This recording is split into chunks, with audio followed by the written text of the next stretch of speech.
May 5th, 1863. The Army of the Potomac has just suffered their most humiliating defeat of the war.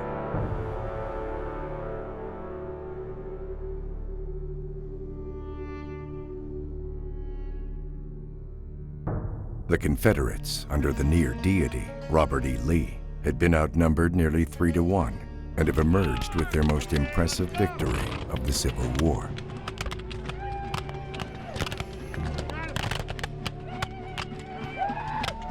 Even today, Chancellorsville is considered by most historians to be Lee's greatest military triumph.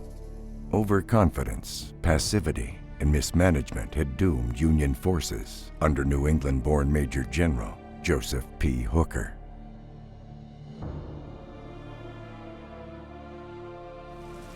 And as his men retreat towards United States Ford in the driving rain, they wonder when, if ever, victory will come against the formidable army of Northern Virginia.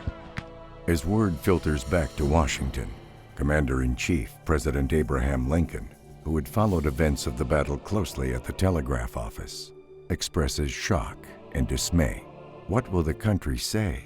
He wonders aloud. Lincoln, despite the defeat, plans to stay with Hooker, to whom he is partial.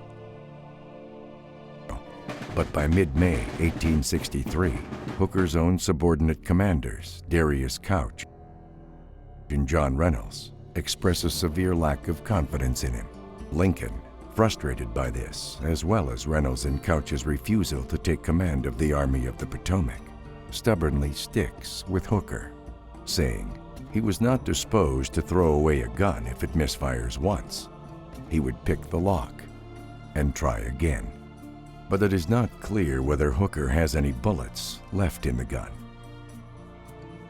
He is morphed into the man whom Lincoln despises the most, George McClellan. Hooker's endless calls for reinforcements after Chancellorsville are repeatedly denied, until finally, on June 27th, Hooker submits his resignation. And probably to his great surprise, Lincoln accepts it.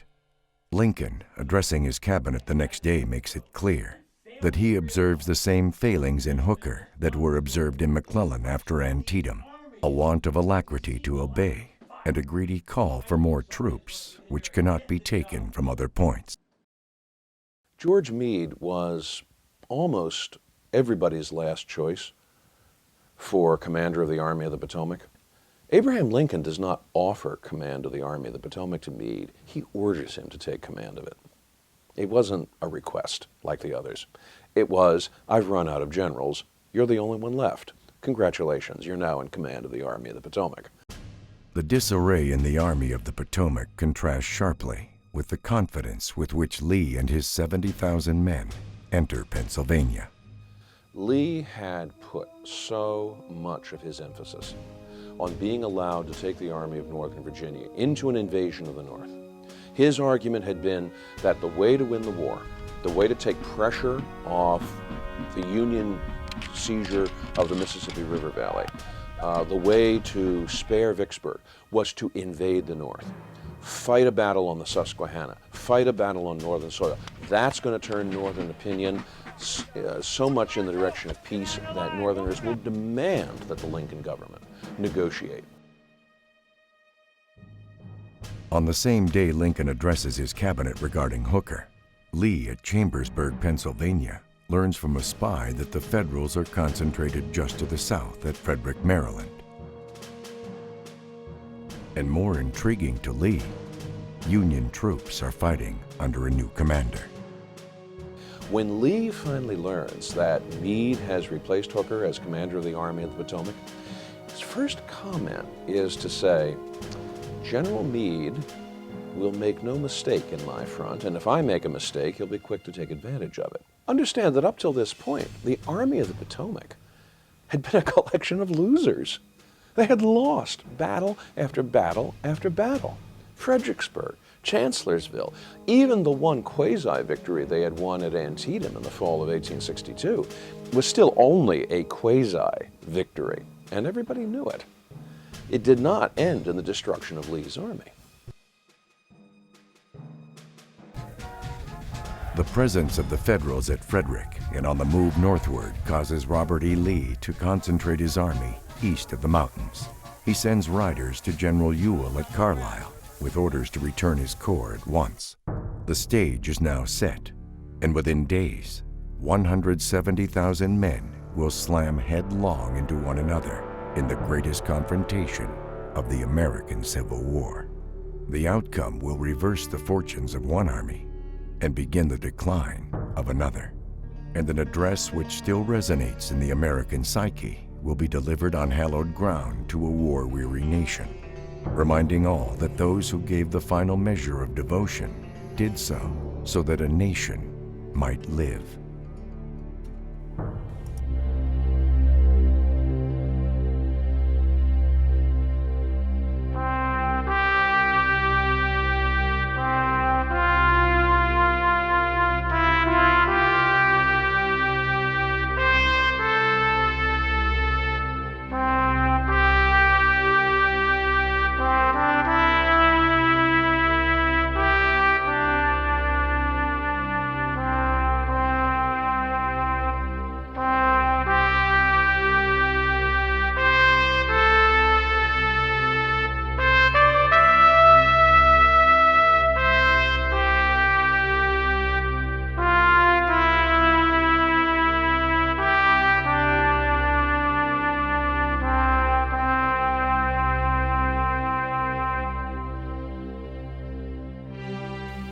Gettysburg has become the Mecca for all Civil War buffs. It just seems to symbolize what that war was about, at least in military terms. You have this aggressive, proud, seemingly invincible Confederate army going up against these stolid Union troops who finally hold their ground and stop the enemy cold. Veterans of the Army of the Potomac would return to Gettysburg for years after the battle, partially because they were enormously proud of what happened there. They felt they had done their best fighting of the war there. The Army of the Potomac was determined to make Gettysburg its monument. And that's one reason why all those pieces of stone and bronze litter that battlefield. That's where they chose to have their war remembered. The thing which puts the halo around Gettysburg is Lincoln and the Gettysburg Address. Because by coming to Gettysburg for what would otherwise have simply been the dedication of a cemetery at Gettysburg, through those brief comments that he makes, he creates an entire universe of meaning for the Battle of Gettysburg. And that universe of meaning has been with us for 150 years, and probably will be for a good long time after that as well.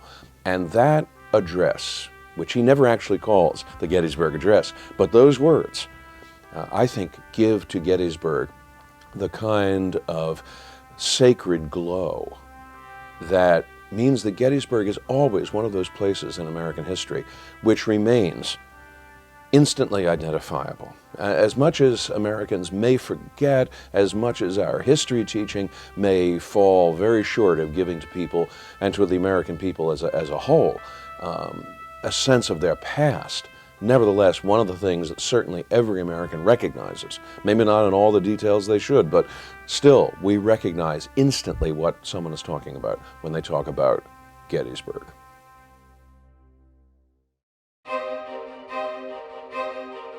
The battle started here because a Confederate unit moved into the town sort of poking around. And Lee had orders to all of his commanders, do not bring on a general engagement.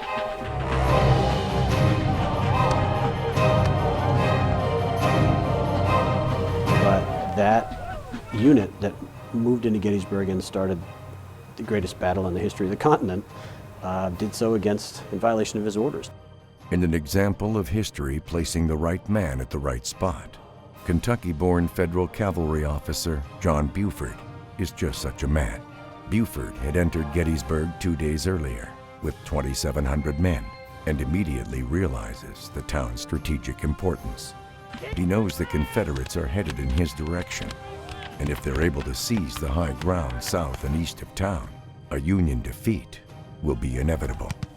The only question remaining is if his dismounted cavalry can hold out long enough for Union infantry to move up. General Pleasanton, my extreme left reports a large force coming from Fairfield in a direction to strike the Emmitsburg Road this side of Morse Creek. Colonel Gamble has just sent word that General Lee himself has signed a pass for a citizen this morning at Chambersburg. The troops that are coming here were the same I found early this morning at Millersburg or Fairfield. General Reynolds has been advised of all I know. I am very respectfully your obedient servant, J.N.O. Buford.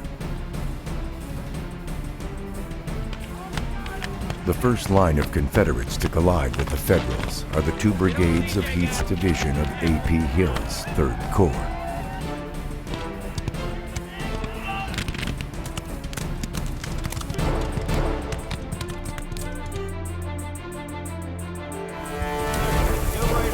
Colonel Carter! Get them to move up. Get them on line up. Keep your fire hot, damn it. Let's go! Second break, ready! Aim! Fire! Load and hold! Brigade, load and hold!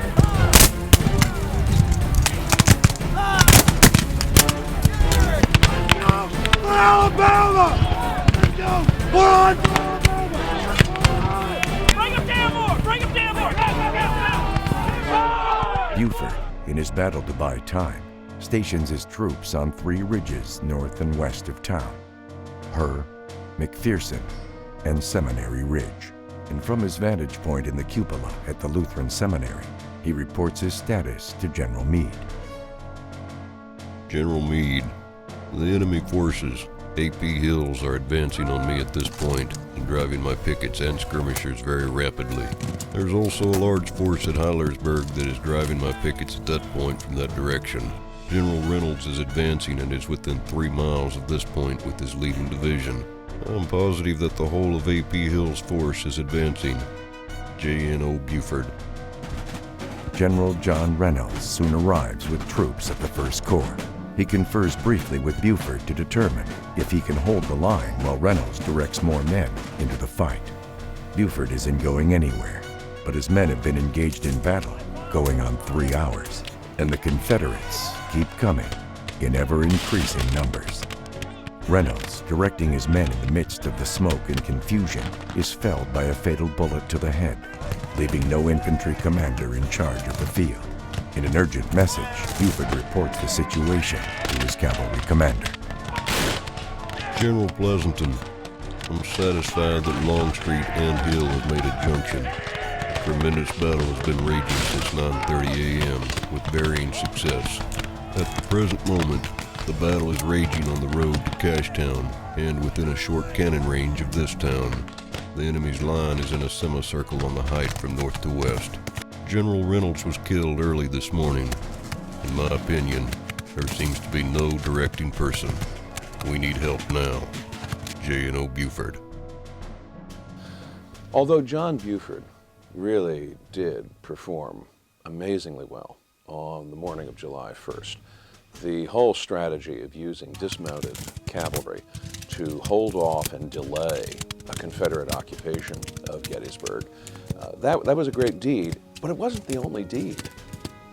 And there are a long list of people who do remarkable things that first day, improvising ways of trying to prevent the Army of Northern Virginia from seizing not only Gettysburg, but the really important piece of real estate, which was Cemetery Hill, just on the south edge of the town. Certainly the most important that way was Oliver Otis Howard, the commander of the 11th Corps, because it is Oliver Otis Howard who secures Cemetery Hill with one of his divisions and who spends all of July 1st making sure that Cemetery Hill is going to be not just a fallback position, but in fact is going to be held by the Union Army. Because if the Army of the Potomac can hold Cemetery Hill, it can hold everything else. Take away Cemetery Hill, abandon Cemetery Hill, and there's almost no good position in south central Pennsylvania for the Army of the Potomac to confront the Confederate Army. So Otis Howard's decision, hold Cemetery Hill, is itself a key decision, maybe the single most important decision made during the course of the battle. Then, in connection with Howard, Abner Doubleday, who takes over command of the First Corps after John Reynolds is killed. Abner Doubleday does a very good job, and a surprisingly good job, as a temporary corps commander in holding off the onslaught of Lee's army as they are marching in from Cashtown on the road to Gettysburg. Deploys his men well, holds that ground for over 6 hours, and finally makes a last stand at the Lutheran Seminary on Seminary Ridge, in which he himself takes personal part. He actually is assisting cannoneers in the artillery batteries to sight their guns. He takes his own headquarters guard and deploys them in line, and they make this remarkable last stand on Seminary Ridge, which is the final factor, really, in holding off the Confederate onslaught in the direction of Gettysburg.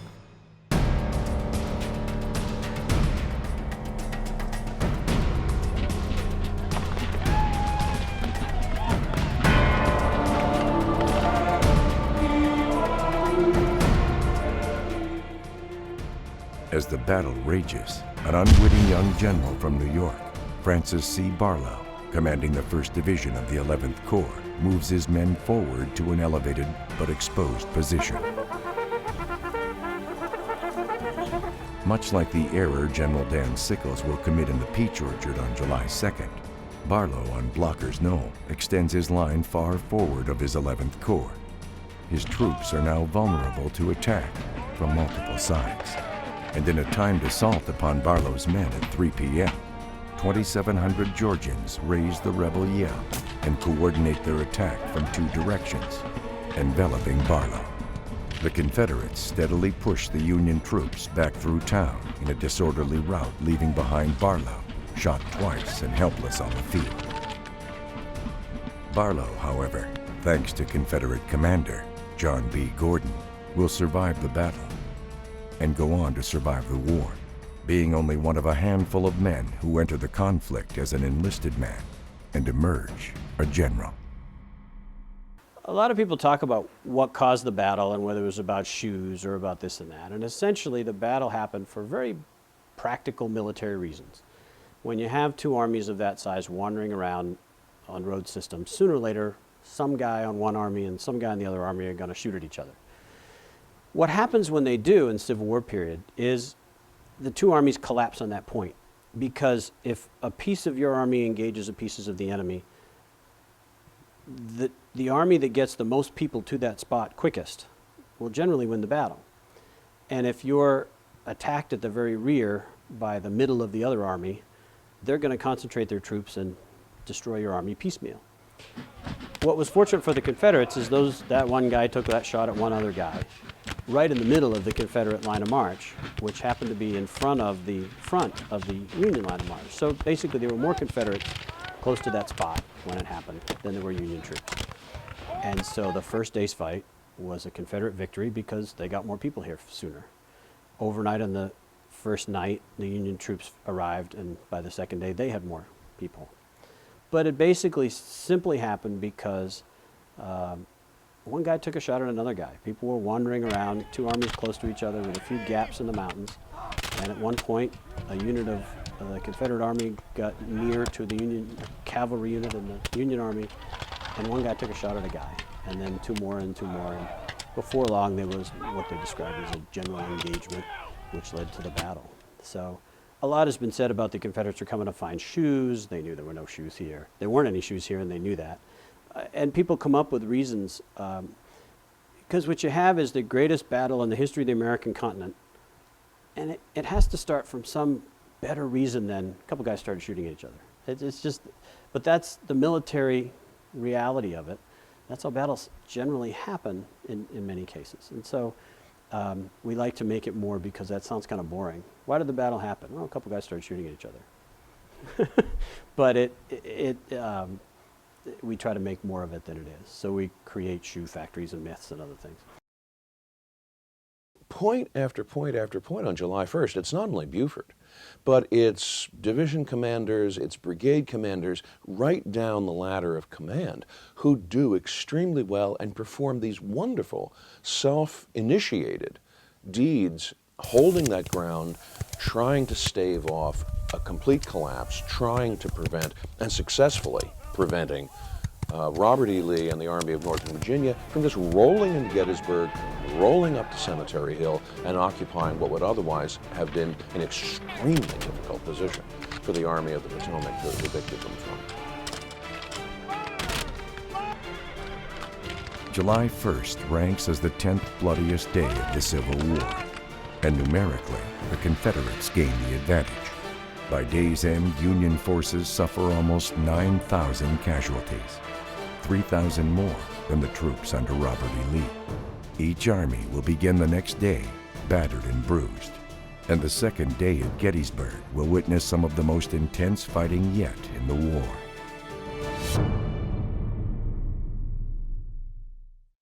One of the things that people don't always get when they come to the battlefield and visit is the tremendous experience of the people who lived here. This is a very small carriage-making farming town that suddenly had thrown on it, 170,000 troops and their ammunition and explosives and fence destruction and all that kind of stuff. And so the experience of the people who were here is really compelling. The Army left a couple of days after the battle and left behind 20,000 wounded and dead horses and munitions and broken wagons and all of that. And these people, in the midst of their summer growing season, had to try and recover from all that before fall, and then just sort of get on with their lives despite all the destruction.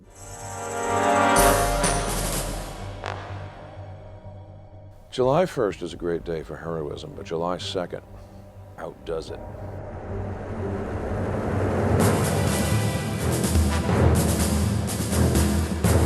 Lieutenant Charles A. Fuller, 61st New York. I think it was between 5 and 6 o'clock when our orders came, and we were ready. It was preferable to advance into action, rather than to wait in expectation of the order to move. In front of us, across the road, was a wheat field, which is bounded by a fence. We were ordered forward, we scaled the fence, and advanced into the wheat field in line of battle. As soon as the alignment was perfected, the officers and file closers passed through the ranks and got in the rear of the men. Up to this time, not a Confederate had been seen in our front.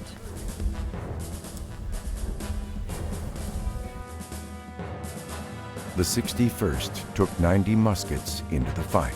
They are in an exposed position on the right flank of the line, in the middle of the field. Heading straight towards them are troops from Anderson's Georgia Brigade.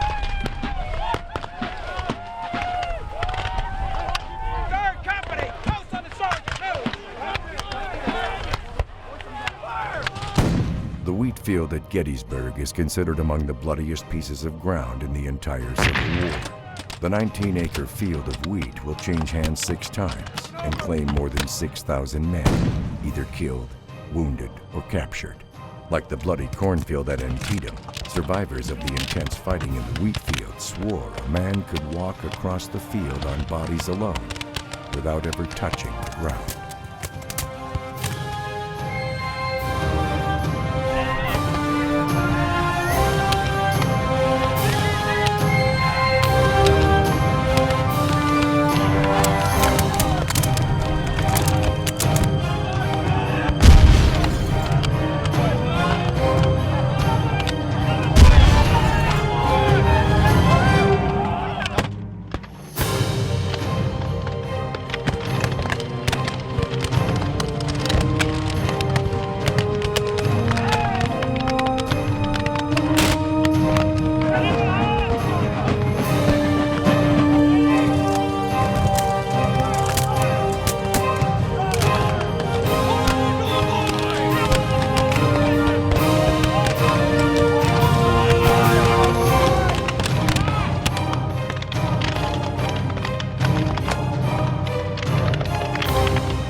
Felt a blow on the left leg, and it gave way. While lying here entirely helpless and hearing those vicious bullets singing over my head, I suffered from fear. Lieutenant Charles A. Fuller, 61st New York. After losing over half its strength in a few minutes, the 61st is ordered back to the shelter of the woods. Lieutenant Fuller is found alive at midnight by Private Phil Comfort of Company A, among the groaning and dying men in the trampled field. Fortunately for Fuller, Comfort was noted for his habit of relieving dead men of their valuables after battles, when darkness set in. The Battle of Gettysburg is a series of actions taken by certain individuals at crucial times that meant the difference between victory and defeat. In the fight for Little Round Top, a lot of the credit goes to Joshua Chamberlain, whose 20th Maine held the far left of the Union line. But it was Chamberlain's brigade commander, Strong Vincent, who put his brigade on Little Round Top without receiving orders from his division commander to do so. And during that fight for Little Round Top, just as Chamberlain's left was being pressed, so too Vincent's right was being pressed, and it looked like it was about to crumble. Vincent will get on top of a boulder and full sight of his men and full sight of the enemy, shout to his men, "Don't give an inch," before he's gunned down, before he's mortally wounded. And that's just one of many self-sacrificing acts made by certain Union soldiers and Union commanders during this fight that really spelled the difference. Another unsung hero of Little Round Top is Patrick O'Rourke, Paddy O'Rourke, Irish Catholic who went through West Point, which was largely a WASP Protestant institution. He came from the bottom of the economic heap, which was unusual, but he was hardworking, he was intelligent, he won the respect of his classmates, and he's in charge of the 140th New York. And just as it looks like Strong Vincent's brigade is about to be swamped by the attacking Confederates, he arrives on top of Little Round Top, spots the situation, doesn't even give his men time to deploy. He just yells, "Follow me." They go surging down the hill. He's killed, and his men are so infuriated that they just tear into the Confederates and repulse another attack.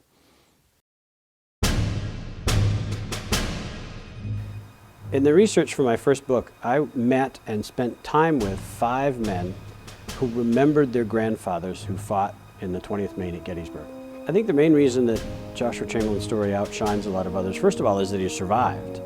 One of the things that is important in telling your story sometimes is to be around to tell it, and a lot of the other officers on Little Round Top, the commanding officers, were killed. And that's sort of the beginning, but I think from the time the battle happened, so little it was expected of him, being a minister and a college professor, not a West Point grad, and having no real military experience. The fact that he and his regiment performed as well as they did was quite surprising to the other people in the brigade and in the army. And so that began this story of Chamberlain as this unlikely hero. Among the reasons that Chamberlain was chosen to accept the Confederate infantry surrender was largely that he was one of the last commanding officers still around. Of course, Grant and Lee, as soon as the agreement was signed, both left. I think one of the reasons that Grant chose Chamberlain to supervise the surrender of the Confederate infantry at Appomattox was that he had really built a record for himself going back through the several previous months and gained Grant's notice a number of times. He was badly wounded leading his men in a charge at Petersburg, and Grant promoted him on the spot to brigadier general. He had performed very, very well at the Battle of Five Forks just before the surrender at Appomattox, and he had developed a reputation as quite a fighter and a leader, and Grant recognized that. And other commanders of greater rank than Chamberlain were either no longer there or busy doing other things, and so he decided to sort of bestow that honor on him.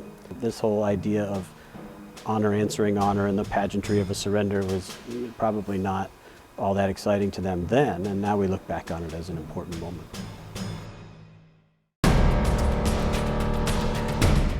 Winfield Scott Hancock, Major General, Commander of the Second Corps, turns around and sees the entirety of Cadmus Wilcox's Confederate brigade coming across the road. Hancock turns, looks for reinforcements to plug up the gaps, and only sees one regiment, and that is Colville's 1st Minnesota. And he says, "You need to move right into that gap. Do you see those flags pointing to the Confederate colors? Take those flags. Colville's got one regiment. He's got 262 men. He doesn't even balk. Lines his men up, takes them forward at a trot. Here is one understrength Federal regiment taking on an entire big Confederate brigade.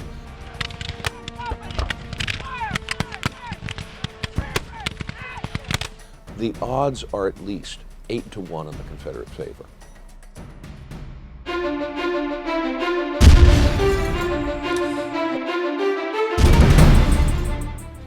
Alfred P. Carpenter, Company K, 1st Minnesota. The Rebs came in two splendid lines, firing as they advanced, capturing one of our batteries, which they turned against us, and gained the cover of the ravine. The plain was strewn with dead and dying men. The Rebs had advanced their batteries and were hurtling death and destruction into the ranks of our retreating men. They were nearing the hill, which if gained, the day was lost to us. Then came the order for the 2nd Division of the 2nd Corps to advance. The hill must be held at all hazards. We advanced down the slope till we neared the ravine and charged one along the line. And with a rush and a yell we went. Bullets whistled past us. Shells screeched over us. Canister and grape fell about us. Comrade after comrade dropped from the ranks, but on the line went. No one took a second look at his fallen companion. We had no time to weep.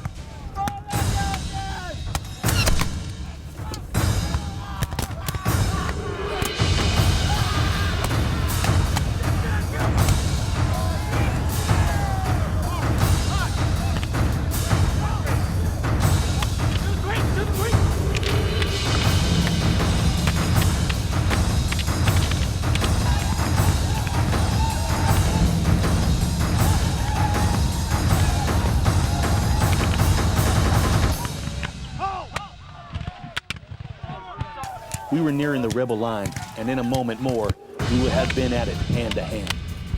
2 regiments on our right faltered and subjected us to a flank fire, and we were ordered back, leaving our dead within a few rods of the rebel line. Then forward we went again, and the rebels were routed, and the bloody field was in our possession, but at what cost? The ground was strewn with dead and dying, whose groans and prayers and cries for help and water rent the air. Alfred P. Cavalry, Company K, 1st Minnesota. Not bad, not bad.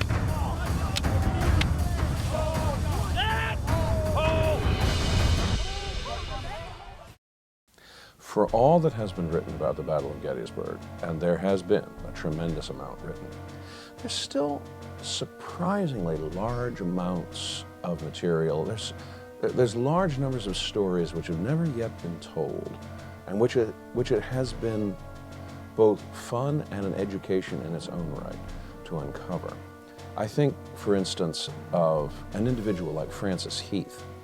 Francis Heath was the lieutenant colonel of the 19th Maine, not a professional soldier. He, in fact, had come fresh out of Colby College and out of his father's law office, where he was reading law, to become an officer in the 19th Maine.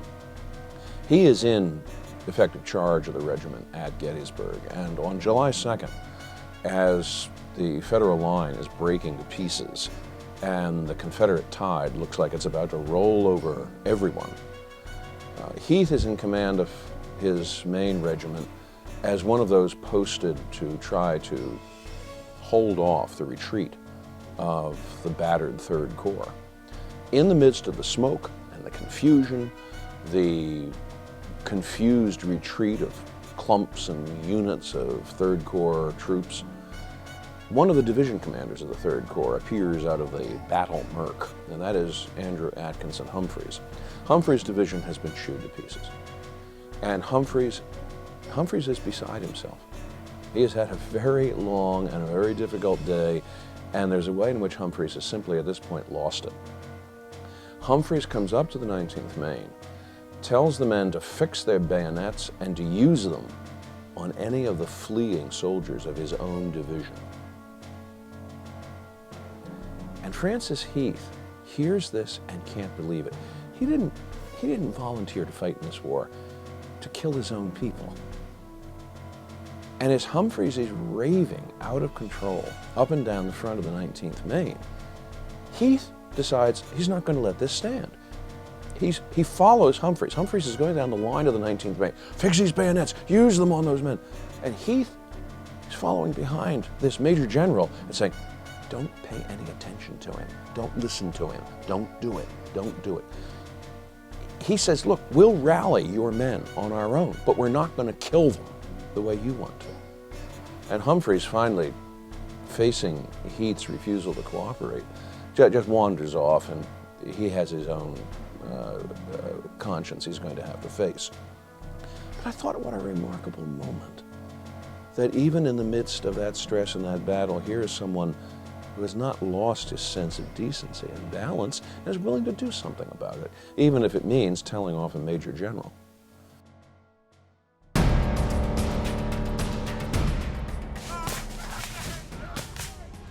The one brigade which is left to hold Culp's Hill is under George Sears Greene, who is the oldest general officer in the Federal Army.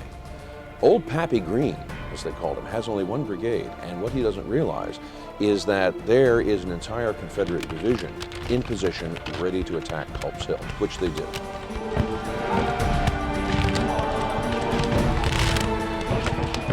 And when those Confederates, an entire division worth, come up Culp's Hill trying to seize the hill, Greene's little brigade shoots them to pieces.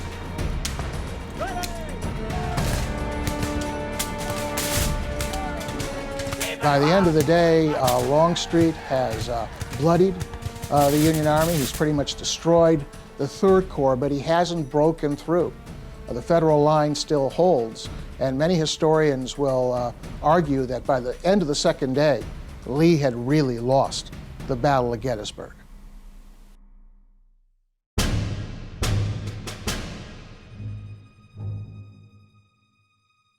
I think it's probably safe to say that the decision Robert E. Lee makes to attack with Pickett's division straight on, headlong, on July 3rd is probably made sometime between midnight and 5 o'clock on the morning of July 3rd. It was not a strategy that he had worked out in advance. It rather is a tactic that he resorts to in response to the immediate situation. Students of the third day at Gettysburg focus on the grand finale, Pickett's charge. But on the right flank, there was a lively cavalry battle fought between anywhere from 5,000 to 6,000 Confederates under Jeb Stuart, and now historians say about 3,000 Union troopers under David Gregg and a young brigadier named George Armstrong Custer. Custer, he's young, he's not used to managing a brigade, but he exercises a personal brand of leadership that quickly wins the hearts of his Michigan troopers.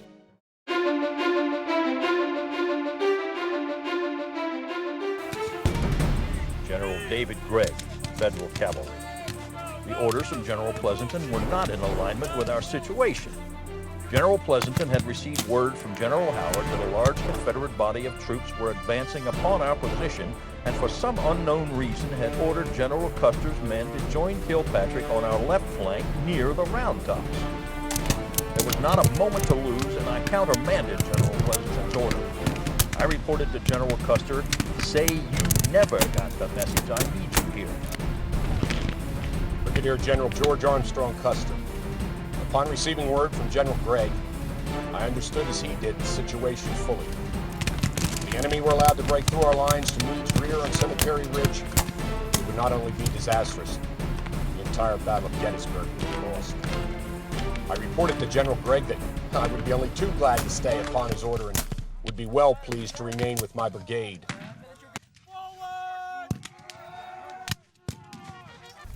General Gregg gave the order, and the great cavalry battle of Gettysburg was commenced.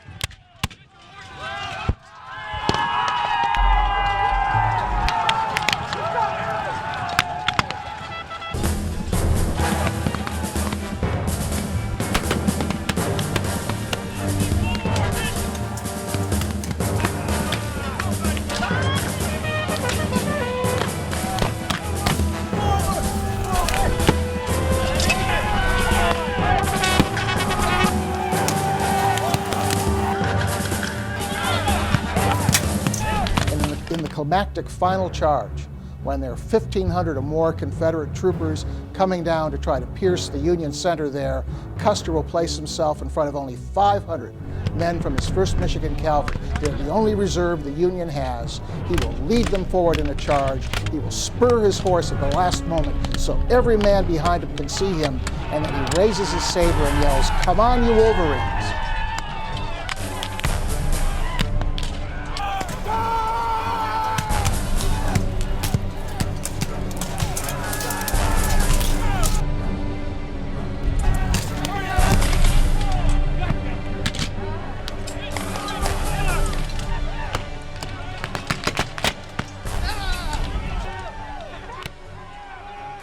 Unable to withstand the impetuosity of our attack, the enemy gave way in a disorderly rout. I cannot find the language to express my high appreciation for the gallantry and daring displayed by officers and men of the 1st Michigan Cavalry, and I challenge the annals of warfare to produce a more brilliant or successful charge. George Armstrong Custer.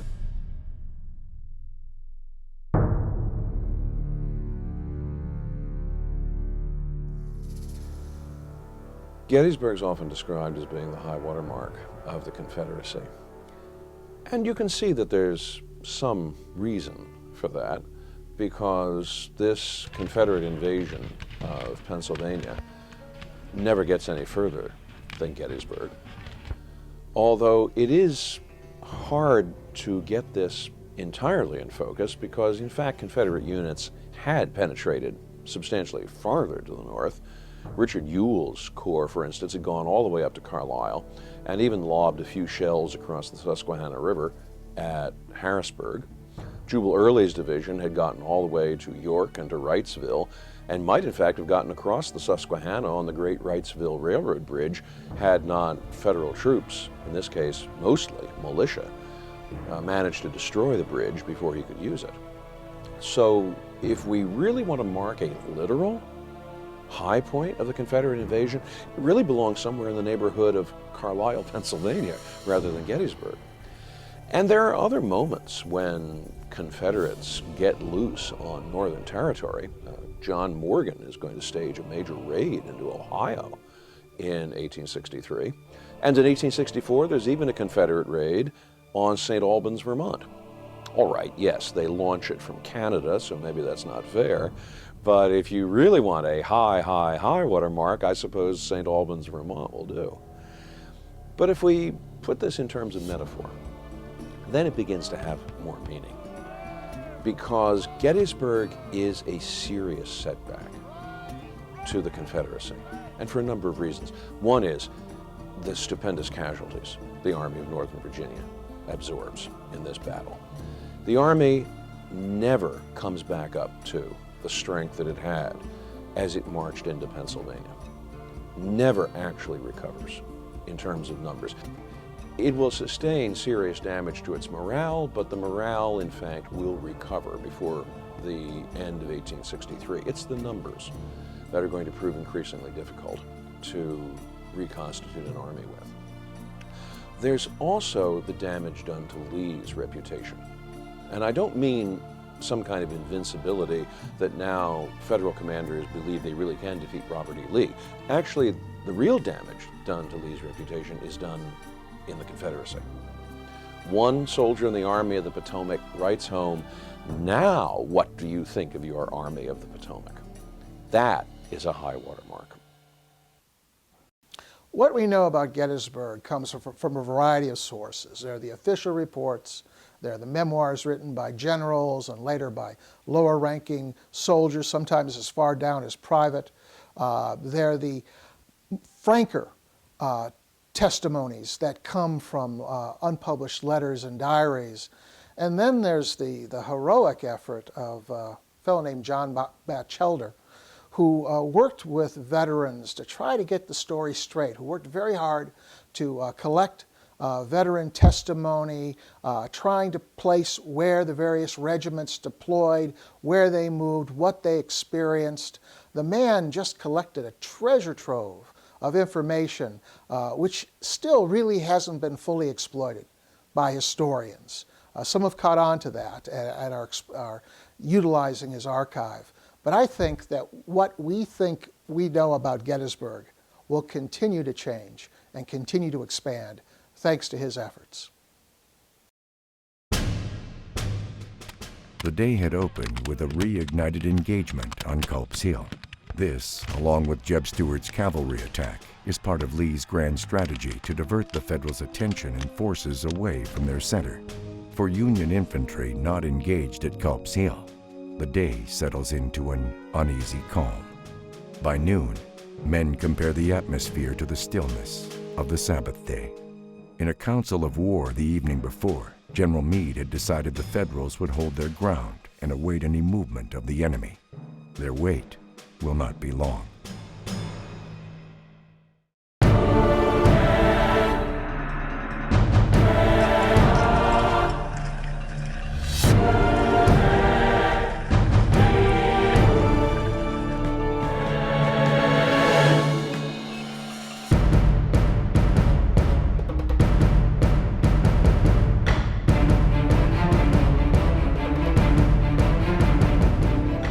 General Lee plans an early start to the main charge to coincide with the attack upon Culp's Hill. James Longstreet in overall command, however, spends most of the morning arranging his assault force. This delay, some historians claim, is Longstreet's deliberate undermining of what he considers a doomed attack.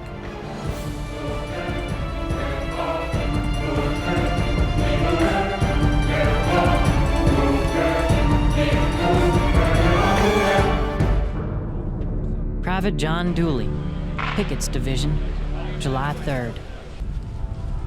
Before the day was fully dawned, we are on our way to occupy the position assigned to us for the conflict of the third day.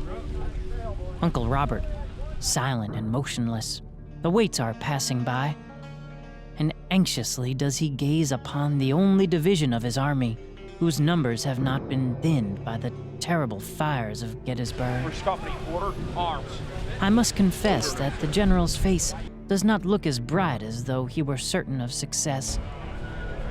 But yet it is impossible for us to be any otherwise than victorious, and we press forward with beating hearts, hundreds of which will throb their last today.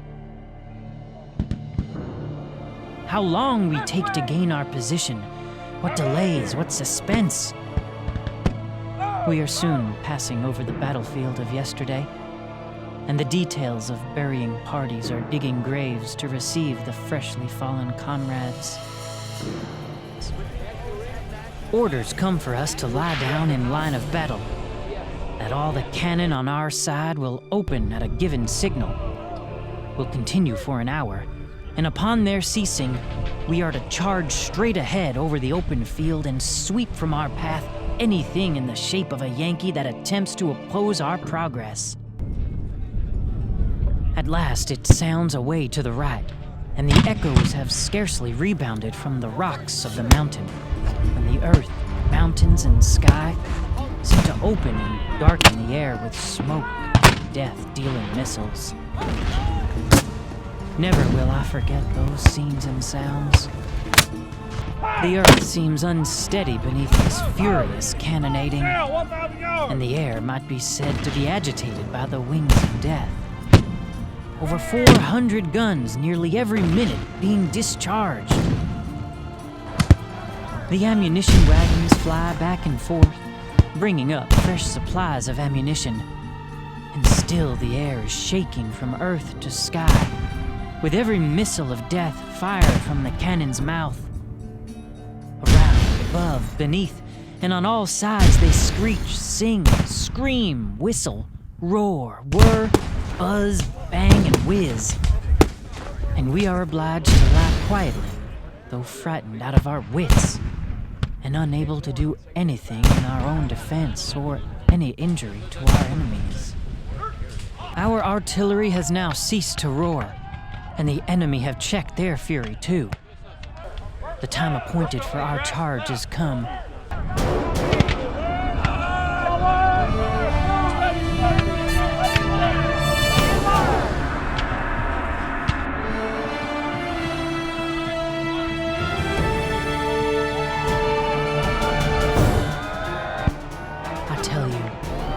There is no romance in making one of these charges. When you rise to your feet as we did today, I tell you the enthusiasm of ardent breasts in many cases ain't there. And instead of burning to avenge the insults of our country, families and altars and firesides, and the thought is most frequently, oh, if I could just come out of this charge safely, how thankful would I be?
And the guns are ours. But who can stand such a storm of hissing lead and iron? What a relief if Earth, which almost seems to hurl these implements of death in our faces, would open now and afford a secure retreat from threatening death. Every officer is in front. Colonels, lieutenant colonels, majors, captains, all press on and cheer the shattered lines. Oh, how I long to know the result. The end of this fearful charge.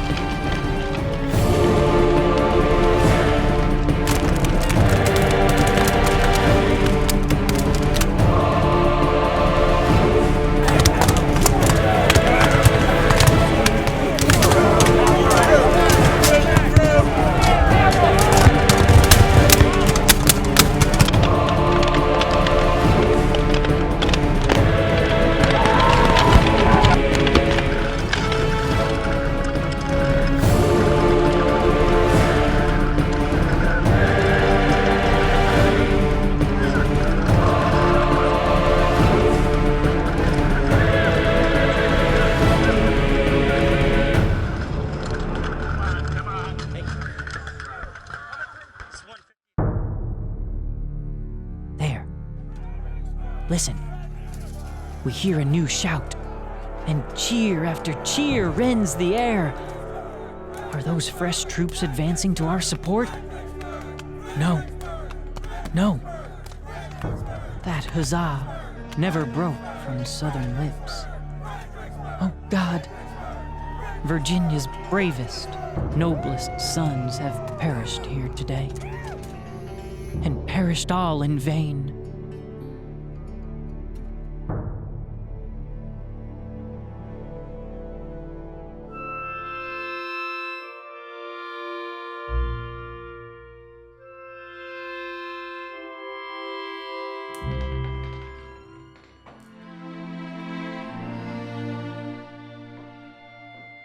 Robert Todd Lincoln was home from Harvard.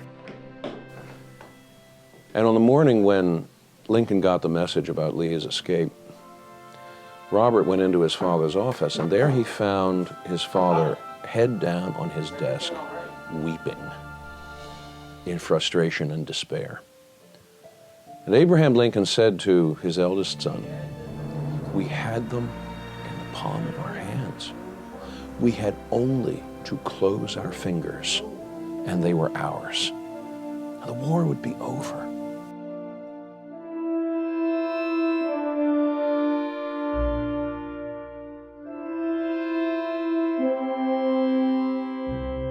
Once the Confederate tide recedes, once Pickett's division falls back and then Pettigrew's division falls back defeated, people could realize that this last spectacular bid by the Army of Northern Virginia for victory had lapped up onto the farm of a free black man. A man who, by every definition the Confederacy stood for, shouldn't have even existed.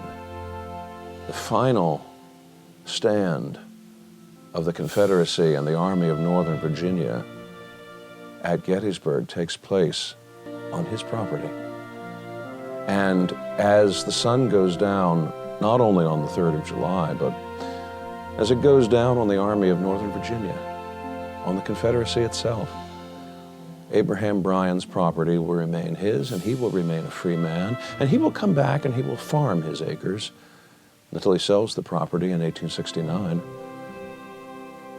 And he will sit under his vine and under his fig tree. Nobody will disturb him. And if there's anybody who was the greatest and ultimate victor at Gettysburg, we might be able to say it was that black farmer, Abraham Bryan.